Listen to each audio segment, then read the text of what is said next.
Welcome back to KneeToKnee. I know, I recognize that it's been a bit since we've been here, but that was by design as we revamped and kind of were looking at how to best rebrand and launch the new focus from double helix over to KneeToKnee. And with some of the things that have gone in the world the last couple of weeks, we thought we'd just take a little bit of a break, but we're ready to get right back into it. And so we're super excited to be here today. Today, we're really just going to show just a brief video. And when I say brief, it's under 6 minutes, so I'm going to encourage you to watch it. Now, if you remember, those of you that have kind of followed us along, at the end of March, we had an episode that came out called Chandler's Real Deal. Chandler is the owner of Aligned Media Productions. He's also the one that did a little video on me after the accident, about 2 years after the accident, where he won second place in the high school film festival at that time. So it was really kind of a cool little video. Well, we mentioned in that video that Chandler had gone and we'd done a follow-up. And so super excited. About 2 weeks ago, Chandler reached out and said, hey, let's go to lunch. And he had actually done all the production to show this video that they'd put together for the follow-up. Now, to give you a little backstory on the follow-up video, it is actually, I started the process for that video several months before the video shoot.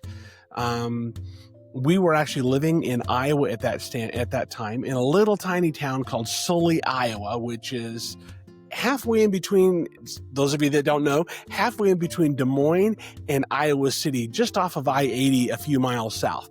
And so we were living in this tiny town, and I got this strange just idea that I wanted to complete the wildland fire pack test.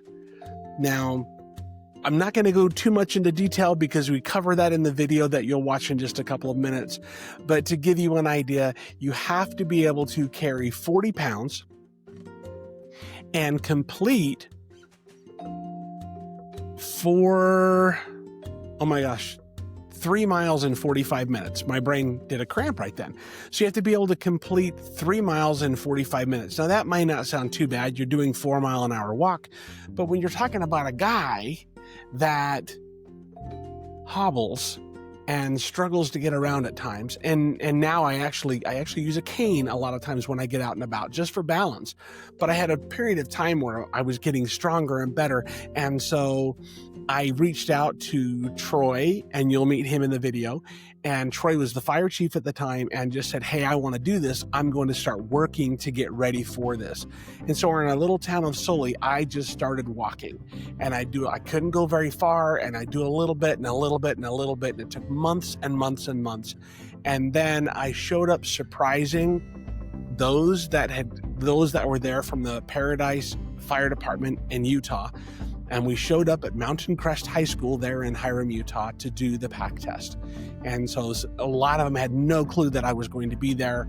And so it was kind of fun. Chandler showed up. He'd gone from the first video that we did with just basic camera equipment. And he mentions this in the episode. He talks about the camera equipment that he had was just so basic compared to what he has now. Right? Now he's doing stuff for eBay and for Jiffy Lube and all kinds of production stuff, which is really cool. So he shows up with really high-end cameras and high-end drones, and he's doing all kinds of really neat footage. And so he came and we did this video. It took a little bit with a lot of things that we had going on, but he was able to finally get everything produced.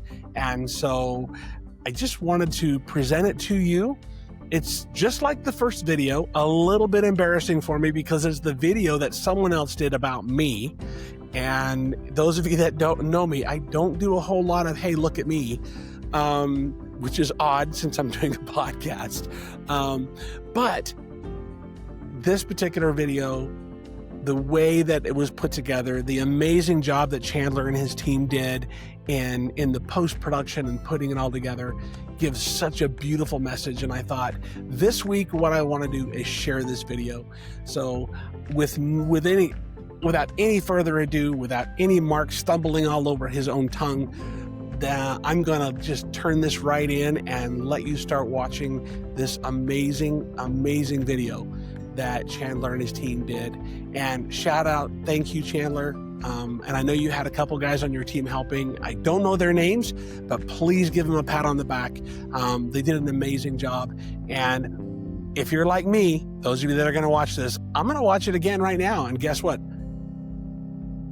I'm gonna cry. That's all there's to it. That's just the way this video really touched me. So thank you again, and we will catch you next week for the next episode, but please enjoy this video.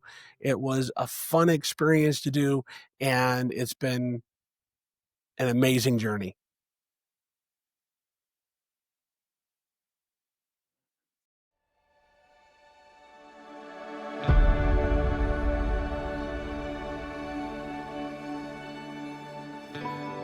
April the 26th will be 14 years, so that would put us at 2008.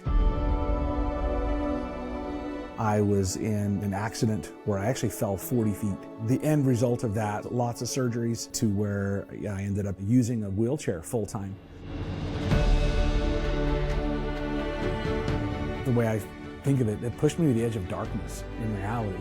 From conversations with the doctors about amputating a leg, all the way to culmination of today, it was blood, sweat, and tears for 14 years to get to where I could do what we did this morning.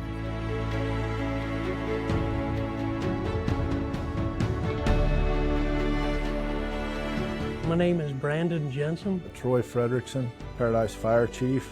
Ashley Smith. I'm a captain on Paradise Fire Department. I've known Mark for a better part of 30 plus years, working in wildland fire out of Pleasant Grove.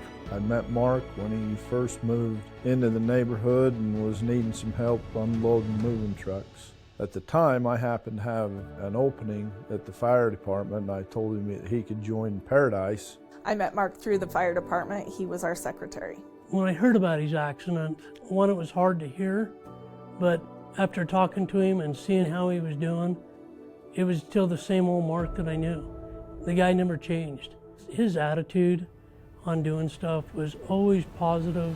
Mark has always had a great attitude, a positive attitude. When I've given him a hard time in the past, he would show up and he'd walk in when it was snowing and I'd be worried about him, and he'd tell me, I don't want to be in my wheelchair. It's not about my wheelchair. To see him coming this far, to be able to come and do a pack test with us today and do it in the 40-minute mark, I mean, it was inspirational. It's a fitness test that anybody that goes and fights wildland fires, they have to do. Even though my mind, I was like, there's no way I'll ever be able to do that in the time period, the 3 miles in 45 minutes. I then was able to change that. And so I started working on the distance. No matter how bad I hurt or how much I struggle to get around, no matter how bad it is for me, I can name right off the top of my head a dozen people or friends and acquaintances of mine that have it so much worse than I've ever had it. My accident was a 97% fatality rate, and I'm standing before you today. And I believe it's for me to help people understand that they can do impossible things. We all have the critic in our own head that says you can't, or you won't, or you're not able to. That inner whiner does not know how strong I am. That does not know how determined I can be to accomplish something.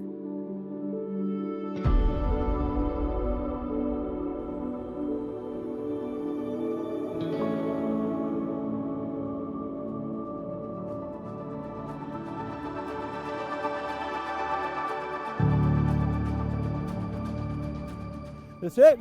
Yeah. Did I count right?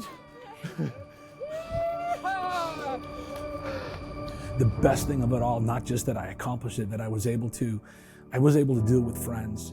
Mark's always an inspiration.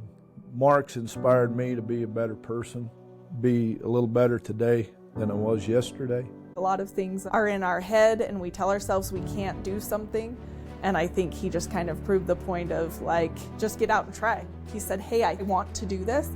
And he just started working towards it. As long as I put my best effort forward, I can accomplish what I want to. Thank you for the encouragement to keep going in this. I love you, brother.